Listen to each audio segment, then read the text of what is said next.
Le choix de Rohanna, épisode 63. Cet épisode 63 relate une série d'événements dramatiques et complexes impliquant plusieurs personnages clés, notamment Rogelio, Gabriel, Camilla, Réni et Paola. Les moments forts incluent la détérioration de l'état de santé de Ramón, le père de Felipe et Jenny, qui finit par succomber à sa maladie. Parallèlement, le procès de Gabriel, accusé du meurtre de Francisco, bat son plein. Son avocat, Claudio, défend son innocence et accuse Rogelio d'être le véritable coupable. Plusieurs témoins, dont Réni et Elvira, témoignent contre Rogelio, révélant sa haine envers les Rubios et sa vengeance implacable. On observe également les relations tendues entre Paola et sa famille, ainsi que son désir de vengeance contre Gabriel et Johanna. De plus, Camilla et Réni sont déterminés à aider Gabriel en témoignant contre Rogelio, malgré les risques pour leur propre sécurité. Nous vous laissons suivre l'épisode par vous-même, cela vous permettra de vous faire votre propre opinion des événements.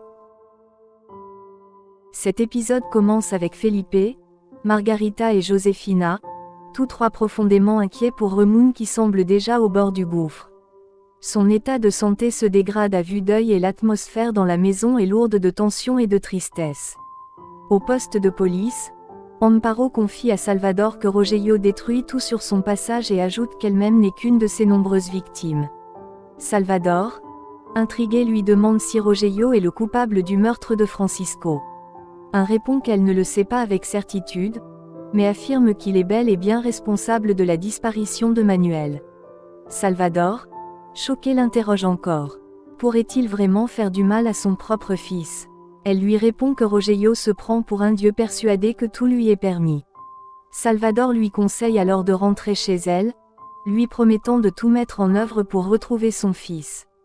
Après son départ, Salvador demande à Pacheco s'il connaît le jeune homme qui attend dans la salle d'attente, Réni, et lui ordonne ensuite de le surveiller et de le protéger, car il pourrait être un témoin clé dans les affaires contre Rogelio. Pendant ce temps, Gabriel, encore sous le choc, confie à son avocat qu'il a de nouveau été attaqué la veille en prison. De son côté, Felipe rend visite à Jenny. Elle, toute joyeuse, commence par lui présenter sa maison, mais il lui annonce avec gravité que leur père va très mal.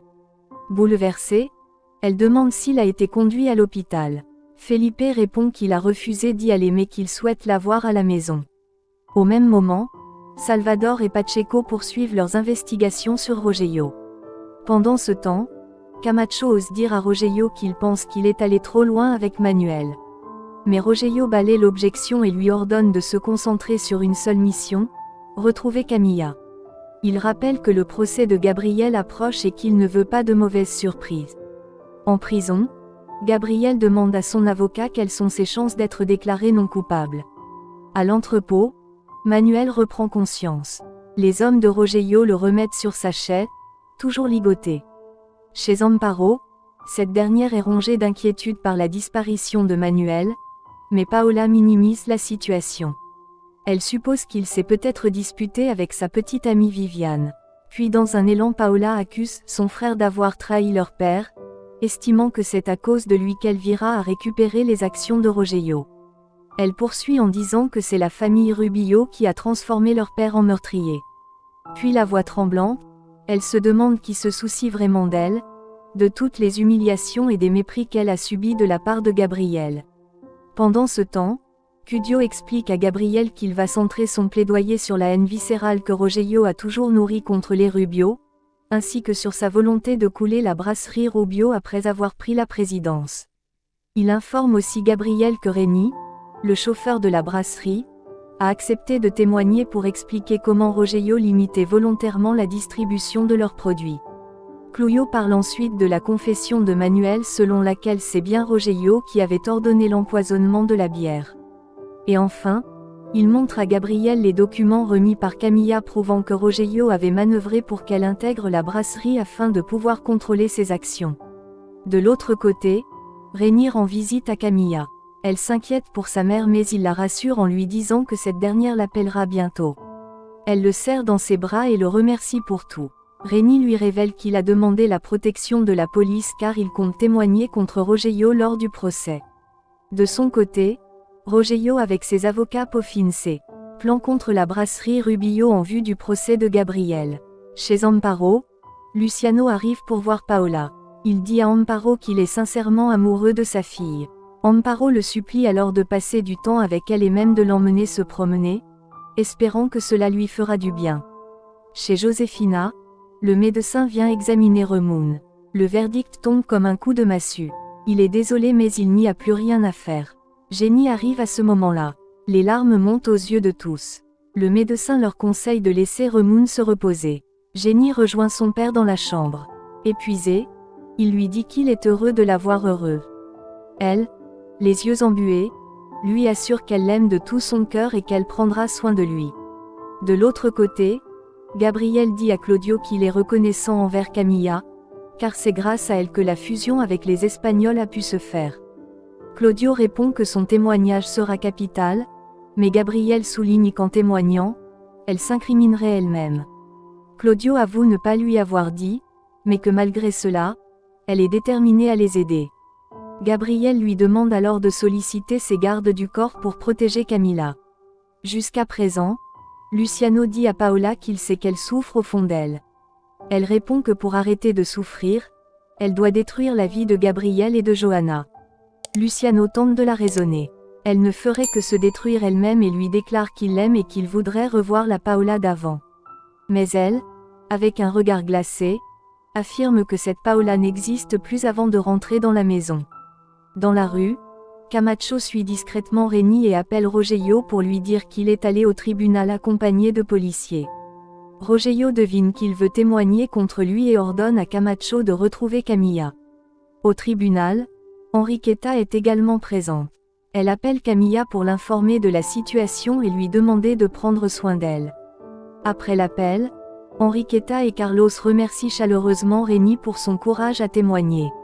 Chez Josefina, Felipe, le cœur lourd dit à son père qu'il l'aime et s'effondre sur lui les yeux pleins de larmes. Au tribunal, Elvira confie à Enriqueta qu'elle veut obtenir justice pour son fils. David arrive, Enriqueta lui demande où est Juana. Il répond qu'elle n'a pas pu venir car son grand-père est en train de mourir. Carlos propose à Enriqueta d'aller soutenir la famille de Juan. Elle le remercie et s'éclipse. Peu de temps après, le procès commence. Paola arrive et Gabriel depuis le banc des accusés la fixe intensément à son entrée. Chez Josefina, Daniela reste aux côtés de Johanna pour lui tenir compagnie. Johanna lui confie qu'elle ne parvient plus à retrouver la carte mémoire qu'elle avait utilisée le soir de la fête chez Gabriel pour prendre des photos. Elle explique que cette carte pourrait être d'une grande importance car elle pourrait contenir des informations capitales capables d'aider Gabriel. Consciente de l'enjeu, elle décide immédiatement de l'aider à fouiller toute la maison pour la retrouver. Peu après, le prêtre arrive afin de prier pour Remoun qui est gravement malade. Pendant ce temps, au tribunal, Kios se présente à la barre pour témoigner contre Gabriel tandis que Claudio, de son côté, défend son client avec énergie. Gabriel déterminé ne cesse de répéter qu'il n'a pas tué son meilleur ami. Claudio retourne alors les accusations contre Rogelio. Le juge intrigué demande si Rogelio est présent dans la salle mais Claudio lui répond que non et se lance dans l'énumération des motivations qui selon lui font de Rogelio le véritable meurtrier de Francisco.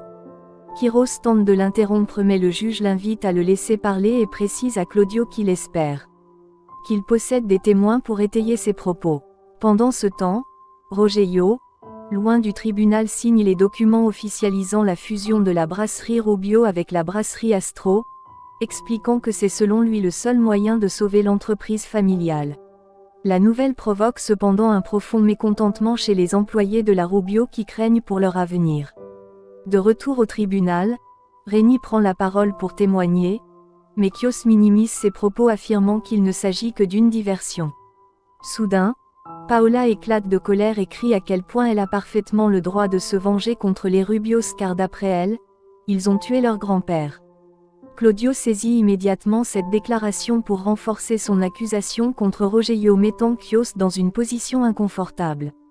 Pendant ce temps, Johanna et Daniela poursuivent leurs recherches pour retrouver la fameuse carte mémoire. Felipe vient interrompre Johanna pour lui annoncer qu'il est temps d'aller dire au revoir à son grand-père.